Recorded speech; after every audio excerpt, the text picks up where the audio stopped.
Hi, this is Russ. I'm with DevotedGolfer.tv, and I'm here with Jeff Meyer, Loomis Golf. How long have you been in the business? I hate to say it, but I think this is the 28th year I've been at this PGA show. Really? And Yes. your brother's involved as well, right? Yes. And so you're more on the technical side and he's more on the playing side? Yes. Yeah. And he's a player? He played as an amateur, collegiately, and professionally for many years. Mm-hmm. When you say professionally, he played PGA? He played in, I want to say maybe 10, 12 events through Monday qualifying, but Yeah. most of his playing was on the Canadian Tour, mini tours, Australasian tours. Okay. Now, Loomis, the product of it came from a fishing rod company. Yes. I'm not a fisherman, so I didn't know the name Loomis at all. Gary Loomis, he is a fisherman and a hunter. That's his passion. Mm-hmm. But his trade is really a machinist. I see. And so he got involved in the fishing industry because he wanted to make a better tool, he wanted to make a better fishing rod. He didn't think Fishing the products rod, yeah, were out yeah. out there were better than what he could make. So he developed some equipment and he made some excellent fishing rods that had very high density, that transmitted the vibration and feel to the fishermen that was better than other products out there. A lot of the professional golfers, their number one hobby is fishing, Okay. and asked him to make some some golf shafts. Yeah. And so I went to work for Gary in 1992, Mm-hmm. and he was still trying to understand what constituted a good golf shafts. You helped him with that. Absolutely. Yeah. And they became very popular on the PGA Tour and some of the other tours, and rapidly gained a reputation as being very high-end and very good products. And then what? He lost control of the brand, or he sold the brand name? Gary was actually diagnosed with cancer and decided to sell G. Loomis Golf to Aldola, and that was in about June of 1996. Mm-hmm. And shortly after that, he sold G. Loomis Fishing to Shimano. Oh, really? Yes. Yeah. That's a big fishing company. Yes. Yeah. Yeah. And so then you went to work for Aldo for a while. I was at Aldola originally, 1987 or 88, and worked there until I went to work for Loomis. Oh, I see. And then when Loomis sold to Aldo? Wally Uline had asked me to come to work for the Cushnick Company. Oh, okay. So once the sale was finalized, I went to work for the Cushnick Company. What'd you do over there? I was originally director of product development in charge of all the golf shafts. And as you know, a Cushnick Company purchased Cobra, Okay. and they had a golf shaft factory. Mm-hmm. So I then was kind of helping with the golf shafts with both Cobra and Titleist. Okay. And then later on, I was in charge of the metalwood development as well. Okay. And why'd you decide to go back into the shaft business? Gary had an agreement with Shimano to be there for a given amount of time, and after that expired, he decided to make fishing rods again. Okay. So he started a company called North Fork Composites up in Woodland, Washington, and he makes edge fishing rods as well. Okay. So he'll make blanks for OEMs, and he'll also make finished rods. Mm-hmm. And then I've gone up there and prototyped as well, Oh, you both have? golf Yeah. and non-golf related products. Yeah. And so now we have two shafts. More coming? More coming. Okay. And so you have a tour model, and then we have a 95. The two models we released are the Tour, which is a version similar to the popular products in the 90s, and very low torque, very stable, incorporates the Tide nickel prepreg that Mitsubishi is having a lot of success with on their driver shafts. Now that's a very, very interesting product. I've got it in my drivers at this point, and I have a lot of success fitting with it. What exactly does Tide nickel do?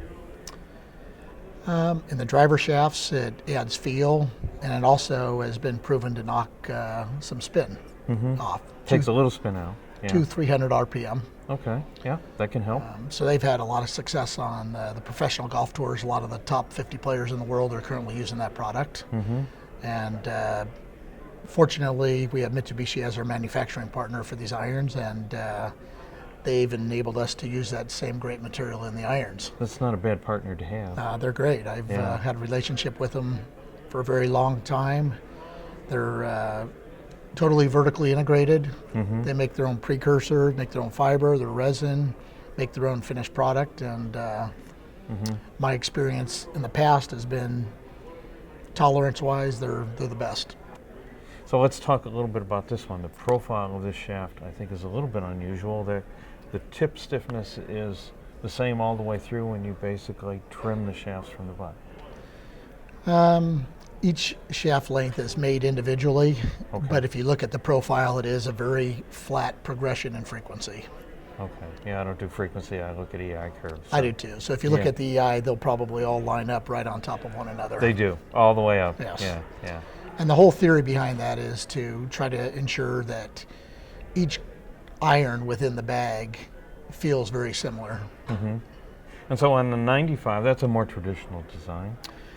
More traditional design. It's constant weight. Raw weight uncut is about 100 grams. When you trim them to length, we call them 95. Right, yeah. But it's a very low torque shaft. It's profile. It's flighted, so it's easier to get the ball in the air on the long irons, and keeps the ball down a little bit more, a little tip stiffer in the short irons. Torque, I think you measured at 2 or 2.1, so still very low torque for a lightweight product. Yeah, yeah. And it also incorporates the Tide nickel material. Right, right. So great feel. And then something else we didn't really discuss that's very, very important is the vibration dampening of composites. So if you look at the wall thickness in the Tour product, it's very, very thick in the tip section. Very thick.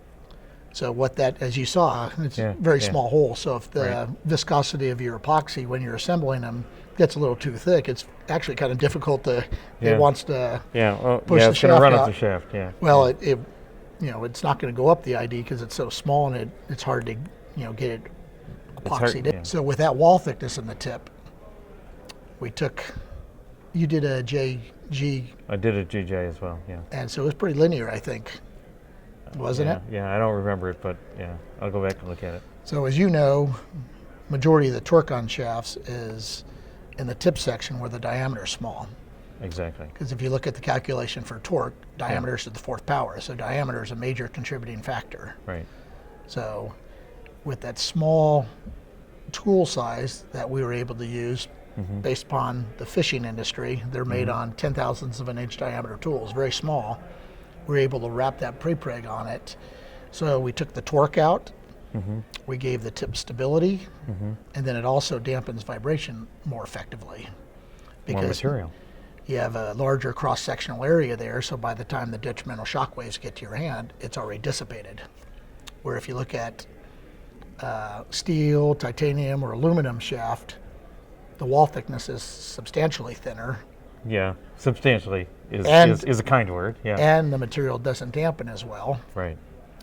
So in 2015, we will see some of these as custom shaft options. Yes.